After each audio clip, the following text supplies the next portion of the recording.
Well, welcome to our panelists for this next segment. This is on AI's report card. In 10 days, it's going to be ChatGPT's third birthday. So who would have known 3 years ago that this little text box would turn into an AI boom that would lead companies to spend trillions of dollars? But here we are, and it really shows we don't know what's coming. When things happen, they can take us by surprise. So I'd love to speak to our panel now about how it's all gone so far. And I'd love to start with Mohamed, who's the chairman of PricewaterhouseCoopers. We know that AI adoption has been so fast for consumers. ChatGPT is used by 800 million people a week, but it's been slow for businesses. Now, part of your work is helping businesses implement it, and you're also using AI a lot yourself at PwC. So what are the wins and what are the struggles for you guys? Very interesting question. I would tell you that when it comes to the wins, I think we are past the stage where companies, including ourselves, are asking whether they should adopt artificial intelligence or not. That is no longer the question. Right. The question is now, how fast can we go? So some of the wins that we have seen were companies using AI to become more productive or more efficient. We did it to ourselves with the different people, the people that we have across the world. And this has been a success. The first thing that we had to do is to make sure that people didn't fear artificial intelligence for the jobs. Because it's one thing to use artificial intelligence in your personal life. On the job, there were some threats around job replacement for artificial intelligence. Yeah. So some of the wins that we have noticed are companies using artificial intelligence and making sure that they have the people embracing artificial intelligence. I mean, one of the first decisions that I had to make was to decide, how do I make our people learn about artificial intelligence on the job? We give access to all of them in all 139 countries where we operate. And I had to ask my question, what do I do in the US? What do I do in Europe, in Asia? And that was the wrong question. I said, give it to all of them. Just give it to everybody. Just give it to everybody and let them play with it. And we saw a lot of the productivity improvement coming directly from our employees. And as you and I discussed, we even told them, do not think that artificial intelligence is a threat to your job. Consider artificial intelligence as a digital colleague. It flips the mindset of the people for adoption. Yeah. So there are some of the wins that we have seen. Some of the struggles was around, how do you measure the return on investment? Oh, yes. Because you see the adoption on the productivity side, but in many companies, including us, this has not led to letting people go, or attrition, or replacement. It was more augmentation. That's what we have seen. And augmentation sometimes is hard to measure because it's the thing that you choose not to do rather than the thing that you stop doing. Right. Yeah. Right. So that's what we saw. And now we are seeing the AI for artificial intelligence, things are moving into how do companies use artificial intelligence to change what they do, to do things differently, or even do things that they never did before. So that's where the struggles are today, but I would tell you that we're in a very different place. You save almost 3 years for ChatGPT. We are in a very different place about asking our question whether we should use it or not now. Yeah. How fast do we go? It's a no-brainer. It's a no-brainer now. By the way, it's not that the future is coming. It is already here. Yeah. Well, you're building it, potentially. Yeah, exactly. So, Forrest, you run and have founded C Limited, which is essentially the Amazon of Southeast Asia. That's how some people refer to it. It's the e-commerce giant, among other software and online services that you provide. Asia has seen a huge adoption of AI. How is your company using it, and what's worked and what hasn't worked so well? Well, I mean, like as a technology company, we are super excited about what we have seen in terms of the AI advancement and the development. And we would admire what has been developed in Silicon Valley and the rest of part of the world in terms of the fundamental technology breakthrough. But as a technology company, specifically working focus on the individuals, consumers, and especially working on emerging markets, specifically in Southeast Asia and Latin America, we are more excited about what that means to people's daily life. So, and we have seen a lot of impact, right? And I would describe like the AI is a kind of very powerful production tool at this moment. And I think like for us, we are all grow up, we are familiar with the PC, with the laptop, and probably more recently the smartphones. Just imagine how much less you can do on a daily basis without access of a PC and without access of your phone, right? And I mean, I think like that is a way I think about like definitely the new tool, the new powerful tool as AI will just make everybody's life, daily life, more productive and probably more enjoyable. So that's like because of the PC, because of the laptop, my life is much more productive and enjoyable. Specifically in e-commerce, I think I love to give audience a bit sense about what we have seen is really working. And we are not only serving hundreds of millions of consumers, because we are also serving like tens of millions of sellers, right? They are could be individual, could be the small, medium-sized businesses, right? They're all entrepreneurs. And they are selling things through our e-commerce platform, Shopee. And the things, a small example could be like, even I'm a good seller, I can get my merchandise in like a more cost affordable, right? And but I don't know how to introduce. I'm never really educated how to write a product description. Yeah. And how to take a nice photo, because that is require very specific skills, and how to shoot a nice video. And end up, I may need to hire an agency and hire somebody to do the work. And the quality may not be always there, and also depends on how much I can afford it, depends on what I sell, what is my margin.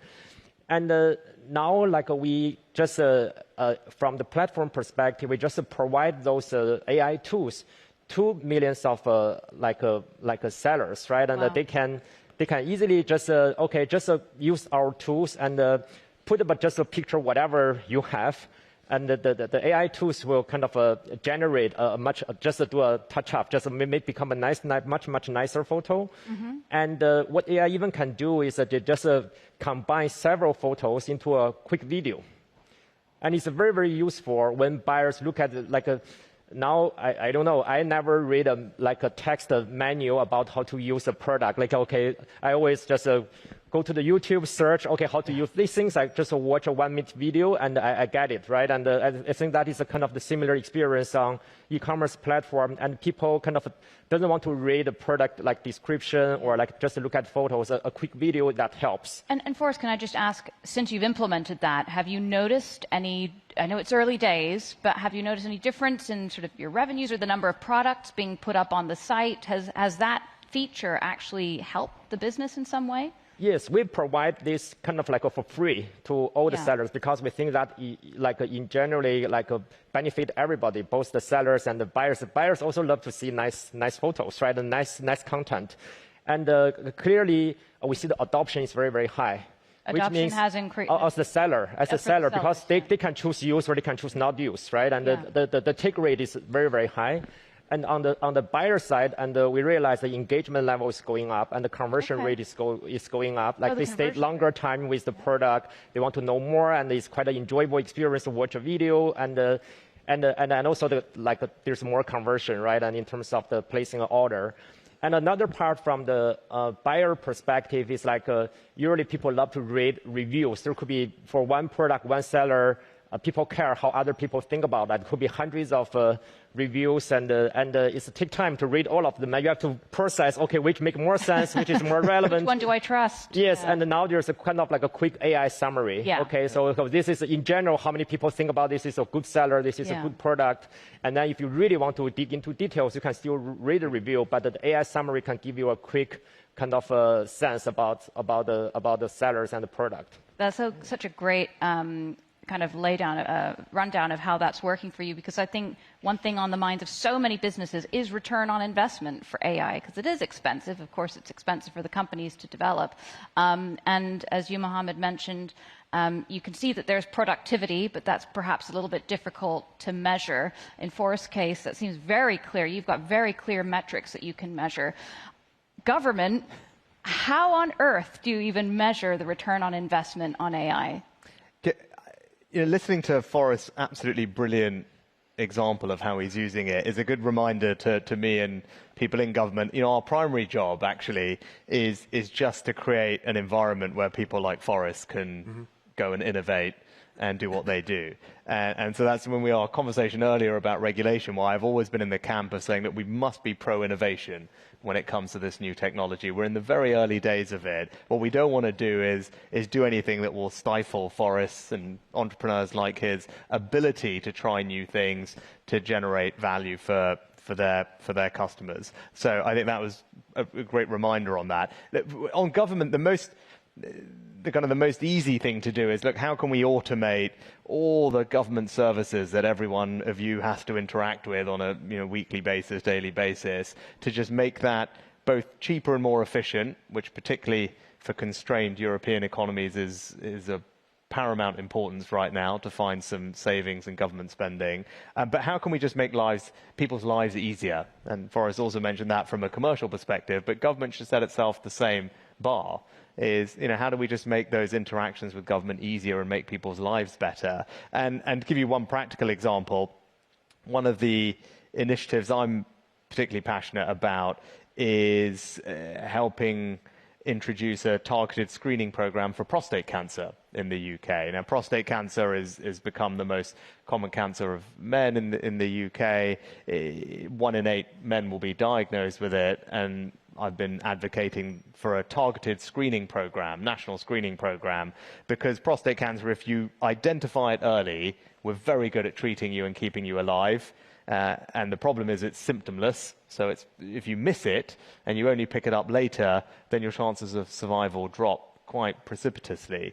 Now, obviously introducing a targeted screening program countrywide basis is quite an expensive and costly undertaking. However, AI has changed the dynamics on that, because now AI can read all those MRI scans that are part of the diagnostic pathway. And sorry, by the way, you mean generative AI, Yes. the latest tool, not the tool. Classical machine learning stuff. This is new a AI, new opportunity. Which has meant that whereas before you think, well, look, do we have enough radiologists? Can the system handle all of this? Now it's very clear, yes, it can, because these new tools are incredibly accurate and quick at assisting our clinicians at going through the MRI scans, which now makes it much more easy to say, look, we should introduce this targeted screening program. We can afford it. We can handle it from a capacity perspective, and in the process then save lots of people's lives and keep people's loved ones alive. Now that, those are kind of the practical examples where people can see, okay,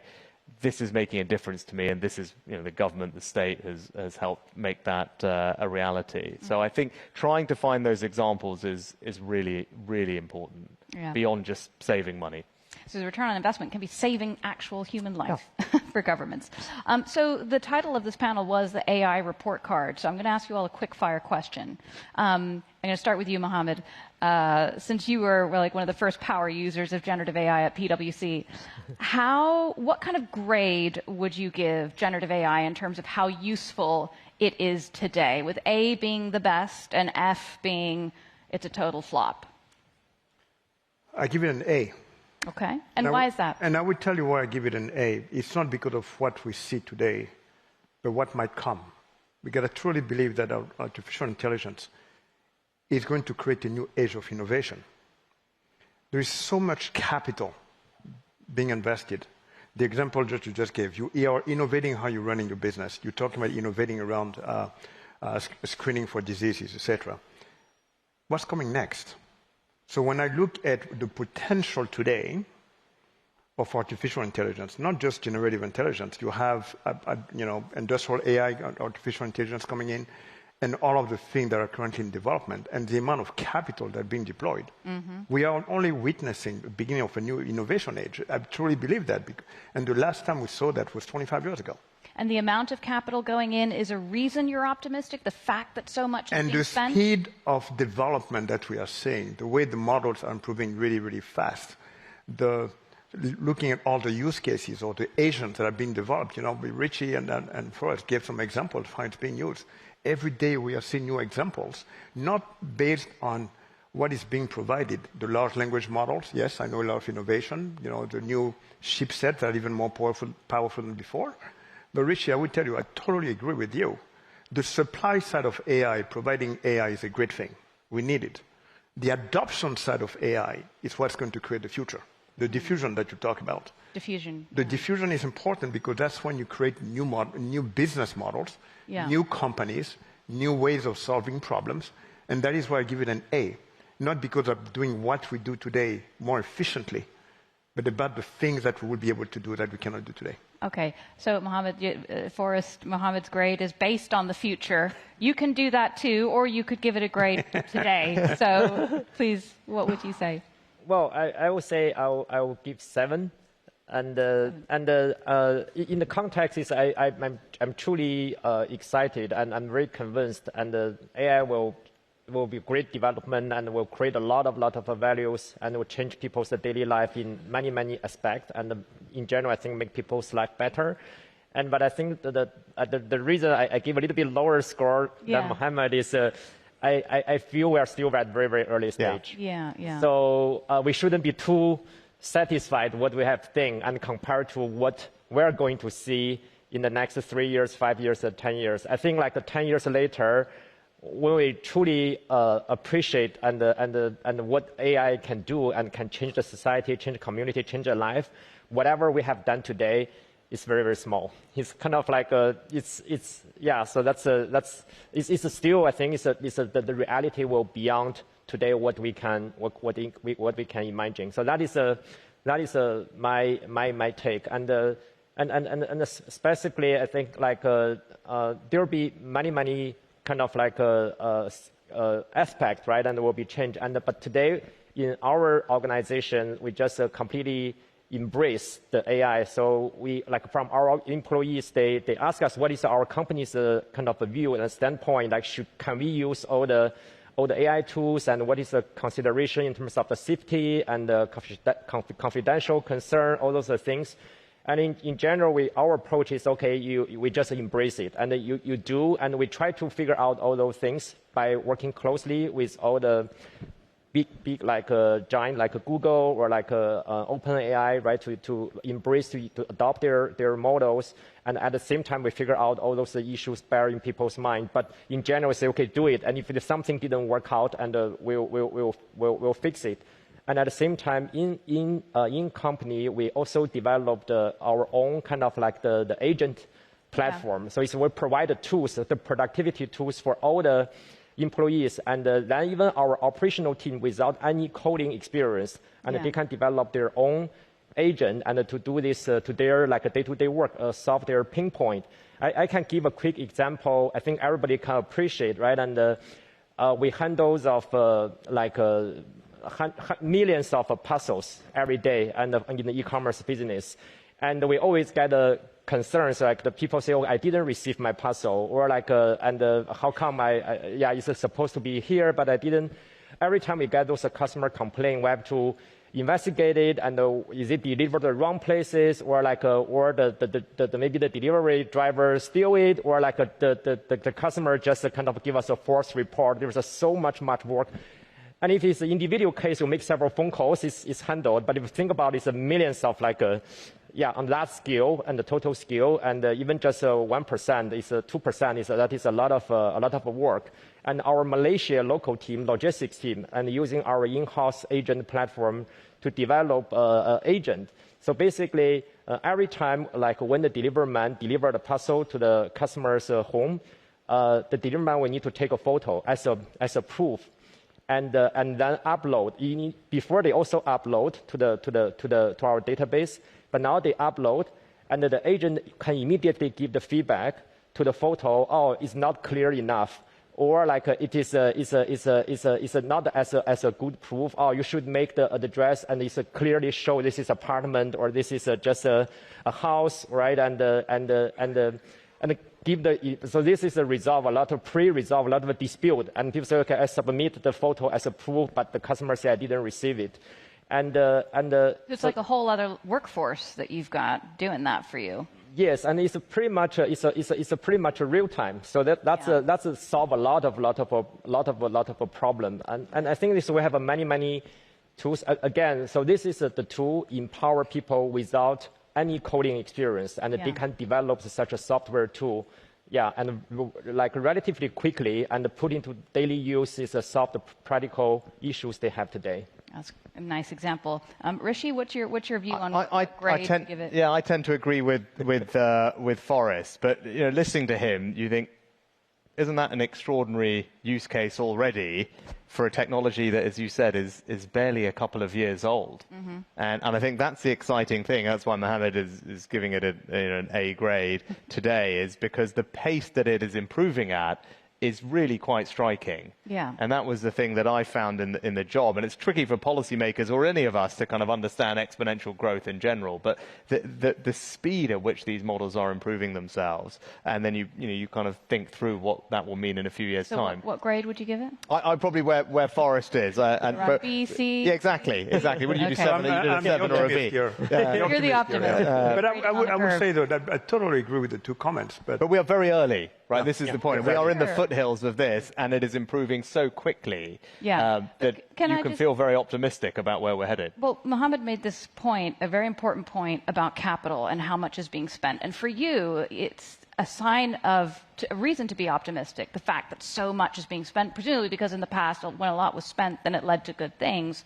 But this is unprecedented, trillions of dollars being earmarked for data centers and chips and other forms of infrastructure.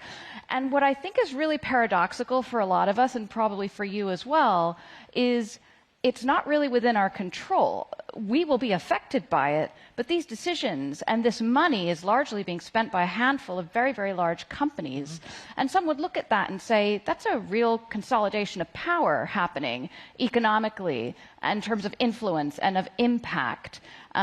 If something goes wrong, or if someone with a crazy radical agenda becomes in control, we might pay a price for that. And I just wonder, how problematic is that concentration of power that we're seeing in AI?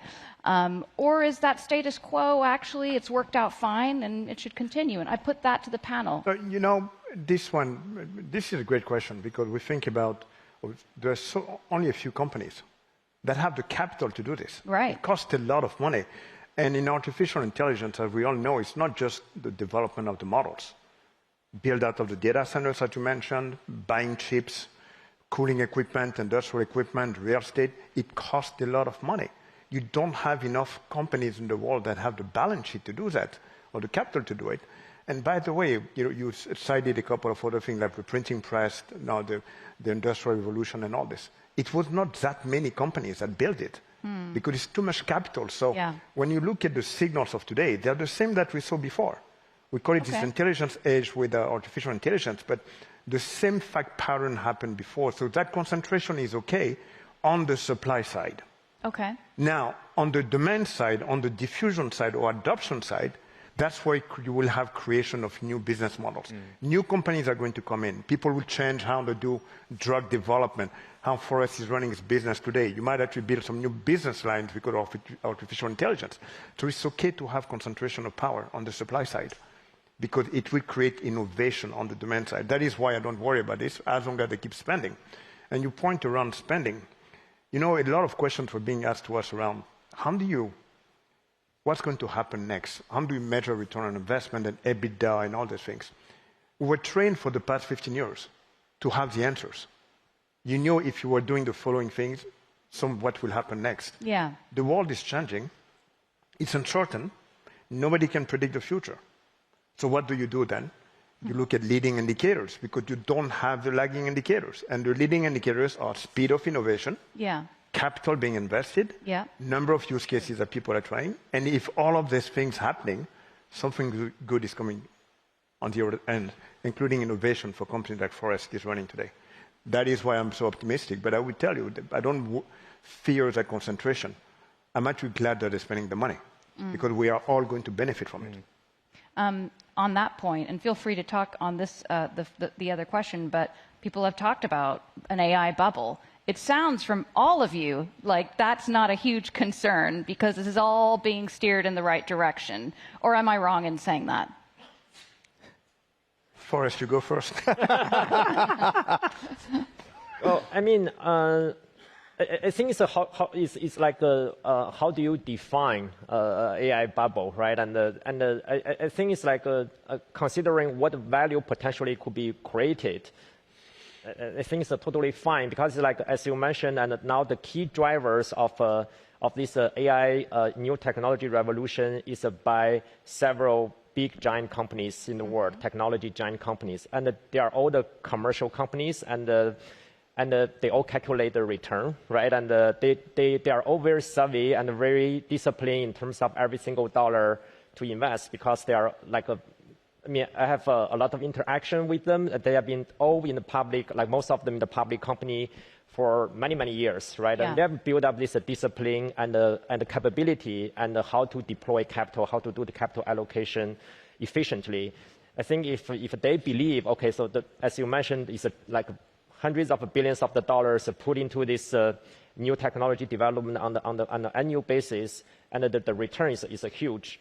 And I think like from the talk about a bubble perspective, then it's about like what time horizon you look at. And you think now it's like things is short of a data center, a lot of investment go to the data center, go to the hardware, then it's go to the electricity, go to like the power, the water. It may be like in the short period of time, is it perfectly paced with the technology development and the transfer to the real value of people's daily life? Maybe there's a ahead, then there's a behind, right? But in the short term, there's always this adjustment, a line need to happen. But in the longer term, right, I think all those infrastructure we build today will eventually benefit and the whole human society, and the technology never disappoint human being in history, right? And we always believe technology advancement is the single biggest value creator in human history. And from that perspective, I think there's no bubble. But that doesn't mean no bubble. From a very long-term perspective, but doesn't mean okay. So you buy an AI-related stock and tomorrow you're making money. So that I'm not comments on from the capital market perspective, but from the technology, eventually the value creation. I think that's fine. I think there's an interesting thing that Forrest just said there, which is about historically we've always benefited from new technologies, and it has worked out and created a lot of positive impact for society. The interesting thing, if you look at it today, is amongst Western countries, and the Anglosphere in particular, there is actually an enormous amount of fear and skepticism about AI. There's a lot of fear. And that is interesting, and it's different in two respects. It's different to what you're seeing in countries like China, or India, or the Gulf, or here in Asia more generally, where people have just a different view about it. They're more positive about it, impacting their lives. They feel good about using it. You are not seeing that in the West in the same way. And secondly, it's different to the past, because if you look at the last digital revolution, you didn't see that. And so when we had the previous digital revolutions, people even in the US and the UK were very positive about the technology, and they are not in the same way today. They are more fearful. And I think that is a challenge. And also, but companies who are driving this fear missing out. So that's just another type of fear in a way that's also driving the growth. And that's where you're getting the investment from. So I think in order to make sure we get all the benefits that we're all talking about, I think it's incumbent on actually everybody. It comes from political leadership, but also from industry, to be able to bring their populations in these countries with them. Because actually that to me is the thing that I look at, and I think it's all great, and we can sit here and talk about all these wonderful things, but you've got huge swathes of your population that are skeptical or nervous. We need to overcome that. And I think that is something that I think a little bit about, and jobs are obviously a part of that, but it goes more broadly than that. And this is happening very quickly.